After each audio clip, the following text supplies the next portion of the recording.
Alô, galera ligada no YouTube do Hashtag Rubro Negro. O assunto hoje é Libertadores, Flamengo e Racing. Quer saber como joga o Racing, adversário do Flamengo nas oitavas de final da Libertadores? Eu sou Renato Sena e vem comigo para a gente fazer uma análise tática, um raio-x de como joga esse time do Sebastião BKSS. Mas antes da gente falar de tática, vamos entender um pouco do contexto, momento, como o Racing chega para enfrentar o Flamengo. E aí a gente tem que voltar lá no começo do ano, né? Porque o Kudê, ele deixa o Racing para assumir o Inter, como a gente já sabe, e o Kudê é um técnico que é adepto do jogo de mobilidade. É algo parecido com o que Jorge Jesus fazia aqui no Flamengo, é um estilo de jogo que prioriza o tempo em relação ao espaço. Eu vou deixar no card aqui um vídeo para vocês verem, o Fernando Diniz adota isso, e como é que teve essa diferença do time do Fernando Diniz para o time do Domi no Flamengo, naquele Flamengo-São Paulo pelo Campeonato Brasileiro. Mas aí, quando o Kudê sai, o Racing opta por trazer Sebastião BKSS. BKSS, né, antigo queridinho da torcida do Flamengo, foi pedido várias vezes nas redes sociais. Ele foi assistente do Sampaoli durante muito tempo e ele conseguiu destaque levando o Defensa e Justiça para a Libertadores. O time pequenininho chegou a brigar pelo título do Campeonato Argentino no ano passado, não conseguiu, mas conseguiu classificação inédita para a Libertadores e dali a carreira do BKSS parecia que ia decolar, mas não decolou.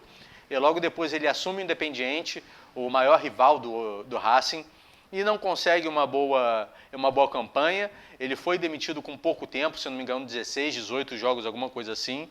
E no começo do ano ele assume o Racing, o BKSS, que é um adepto do jogo de posição, um jogo que prioriza o espaço em relação ao tempo, um jogo que tem jogadores mais espaçados pelo campo, e a gente já viu muito isso. Eu vou deixar o vídeo aqui no card para quem quiser ver um pouco mais sobre o jogo de posição. E chegando a hoje, essa mudança causou uma crise interna enorme no Racing. O Diego Milito, atacante histórico do futebol argentino, ídolo da torcida do Racing, ele hoje é manager do clube e foi o principal responsável pela contratação do BKSS.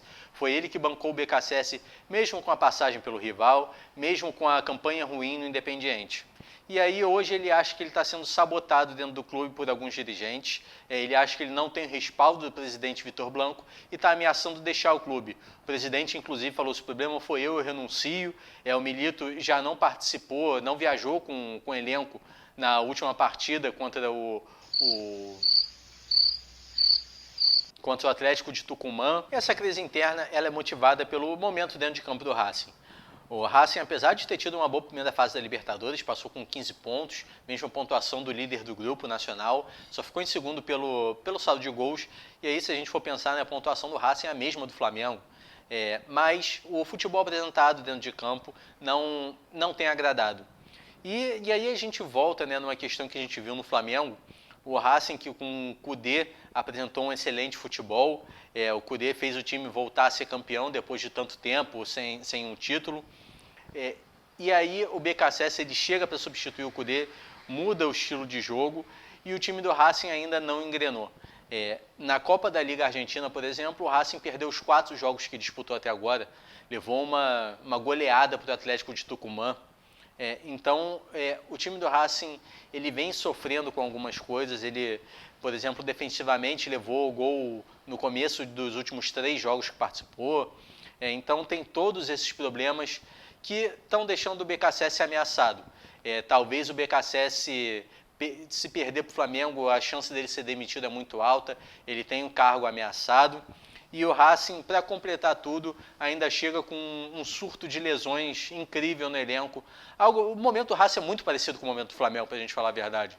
O Racing tem 9 jogadores lesionados, alguns jogadores importantes que não vão poder participar. E você está vendo aí, né, uma matéria que a gente fez no Hashtag Rubro Negro. A gente vai deixar o link aí. Então tem alguns titulares que já estão vetados do jogo contra o Flamengo. E é nesse contexto, é nesse momento que o Racing chega para enfrentar o Flamengo, um time conturbado dentro e fora de campo. E aí vamos começar agora a dar uma olhada nos números do Racing nessa primeira fase de Libertadores, mas antes da gente tirar algumas conclusões precipitadas sobre esses números, vamos entender o contexto do Racing na Libertadores. O Racing caiu num grupo com o Nacional, Estudiantes de Mérida e Aliança Lima. Um grupo bastante fraco, tanto é que a gente já falou aqui que o Racing passou em segundo com uma campanha quase igual ao do Flamengo. Foram 5 vitórias e só uma derrota no primeiro jogo da volta da pandemia para o Nacional, que foi primeiro do grupo com os mesmos 15 pontos. Então, quando a gente olhar para os quase 66% de posse de bola, talvez esse número esteja um pouco inflacionado pelo Racing ter enfrentado adversários de nível mais baixo. Sim, o Racing é um time que tem um modelo de jogo propositivo. É o segundo time da Libertadores que mais tem a bola, é o que mais troca passe e ainda é o time que mais finaliza e o terceiro que mais cria chance. E é o que mais perde também. Mas aqui, de novo, eu vou destacar a fragilidade dos adversários do Racing, que pode ter puxado esse número para cima. E aí a gente vai ver lá na frente que o Racing é um time que circula muito a bola, tenta balançar a defesa adversária para um lado e para o outro, e é por isso que tem quase o mesmo número de passes no campo de defesa e no campo de ataque. E como é que o Racing cria suas principais jogadas? A gente acabou de ver aqui, né, que o Racing é um time que circula muito a bola, o BKSS ele é um adepto do jogo de posição, e então o Racing ele espalha muito os jogadores pelo campo. E na saída de bola o time não faz uma saída sustentada. E o que é uma saída sustentada? Quando você coloca diversos jogadores no seu campo de defesa, na saída de bola, para ter mais opções de passe, gerar superioridade, tentar atrair o adversário para os homens de frente ganharem espaço para jogar. Mais ou menos o que faz o São Paulo do Fernando Diniz e o que fazia o Tite no seu começo ali na seleção brasileira. O Racing ele faz a saída de bola com 4 jogadores, geralmente os 2 zagueiros e um dos laterais, que quase sempre é o Alexis Soto pela esquerda e o volante mais à frente. Esse volante da saída de bola é o chileno Marcelo Dias, antigo sonho da torcida do Flamengo, vocês lembram? Mas agora ele passou por uma cirurgia no joelho e quem vai fazer essa função é o Lolo Miranda, que jogou assim com o BKSS no Defensa e Justiça e é um homem de confiança do treinador.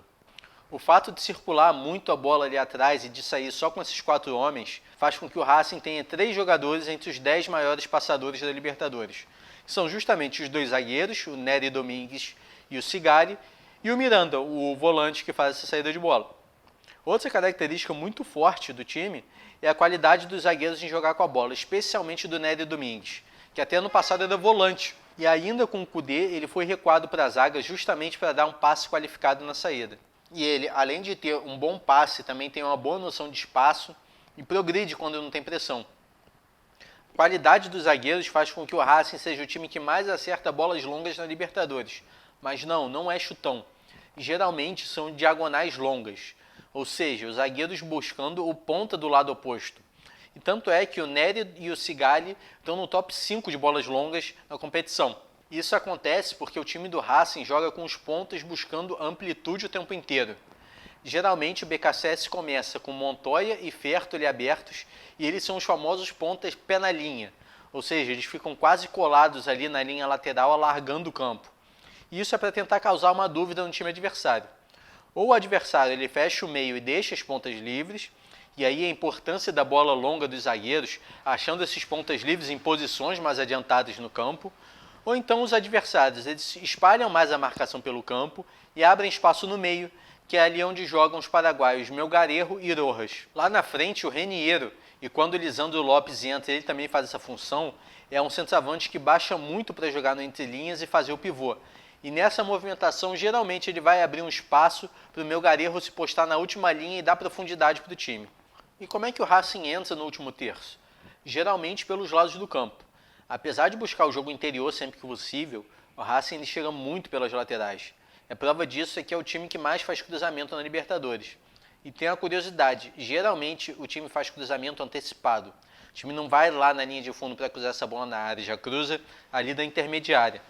Na direita, como o Montoya é destro, o Pichud raramente faz a ultrapassagem e a gente pode ver isso pelo mapa de calor dele, com pouquíssimas entradas no último terço. Já na esquerda, o Fertoli, que também é destro, costuma cair mais pelo meio e abre o corredor para a passagem do lateral, que pode ser o Soto ou pode ser o Mena. Bom, agora vamos ver como é que o Racing se comporta quando ganha e quando perde a bola.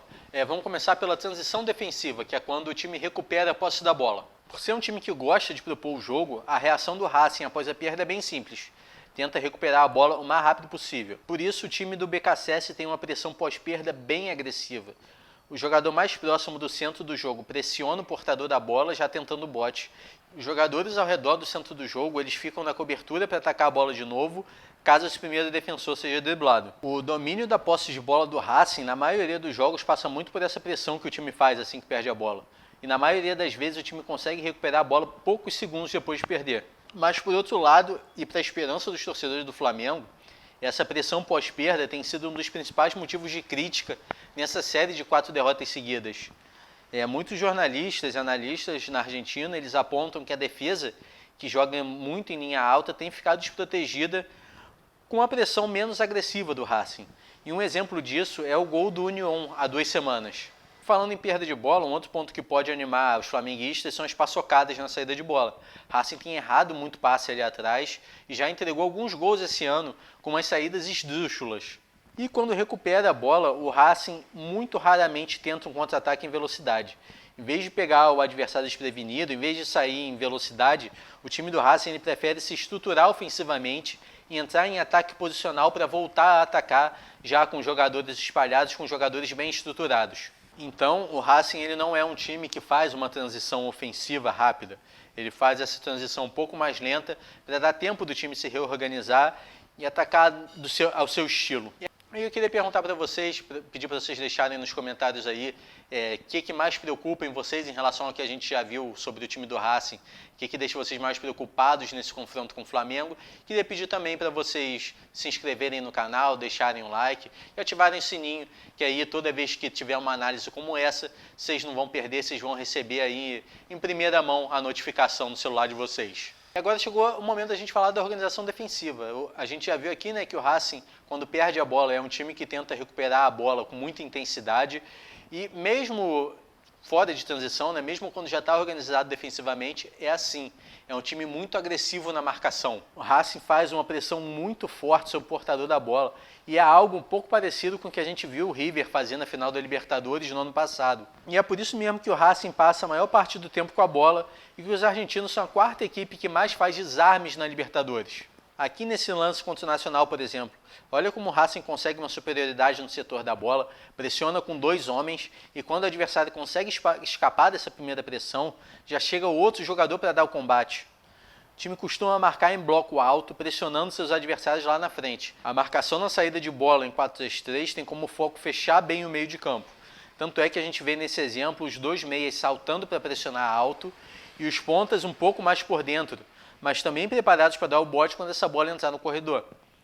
Curioso de todos os jogos que eu observei é que em 3 deles o adversário ele começa tentando sair por baixo, né, tentando sair jogando ali de trás, e por essa pressão muito forte do Racing, ele acaba depois de algum tempo insistindo nas bolas longas, desiste de sair por baixo e começa a jogar em bola longa. E ainda falando sobre essa pressão, uma coisa que o Flamengo tem que ficar bem ligado é que o Racing ele pressiona muito o goleiro. Quando o adversário joga com o goleiro, né, faz o goleiro jogar com o pé, os atacantes do Racing eles pressionam o goleiro e exigem muito do jogo de pé do goleiro. Então a gente que viu o Hugo falhar no jogo contra o São Paulo, por exemplo, tem que ficar ligado. E aí, nesse mesmo jogo contra o Nacional, a marcação alta do Racing deu certo. O primeiro gol ele sai de uma roubada na saída de bola do time uruguaio. Olha aqui como é que a marcação está encaixada, as linhas de passe perto da bola também fechadas e tem alguns jogadores aqui fechando mais de uma opção de linha de passe. Quando o portador da bola faz a mudança de direção, ele ativa o gatilho de pressão do Reniero. E o que é gatilho de pressão? Geralmente os treinadores e jogadores já têm algumas situações combinadas. Quando o adversário fizer tal ação, o time já tem uma forma de reagir. E aqui parece uma ação coordenada do Racing, porque quando o Reniero salta para fazer a pressão, o Miranda, que estava marcando o jogador, que tinha a posse de bola, ele vai fechar a linha de passe com o volante. E aí o Reniero consegue o desarme e faz o gol. E o Racing também é um time que procura muito ter superioridade no setor da bola. Por isso que o time bascula muito, jogadores se movem como se fosse um bloco na direção da bola. E isso pode criar um espaço no lado contrário da bola. Em relação às bolas paradas, eu tenho uma observação para fazer que é na bola parada defensiva do Racing. Falta lateral, escanteio, o Racing ele costuma fazer uma marcação mista. A gente tem 2 jogadores, né, fechando ali o centro da área, o primeiro pau, e os outros marcam individual, fazem a marcação homem a homem. E aí, uma das saídas para o Flamengo pode ser utilizar os bloqueios que o Jorge Jesus fazia, que a gente viu muito ele fazer isso no jogo contra o Grêmio, no Maracanã, pela semifinal da Libertadores do ano passado.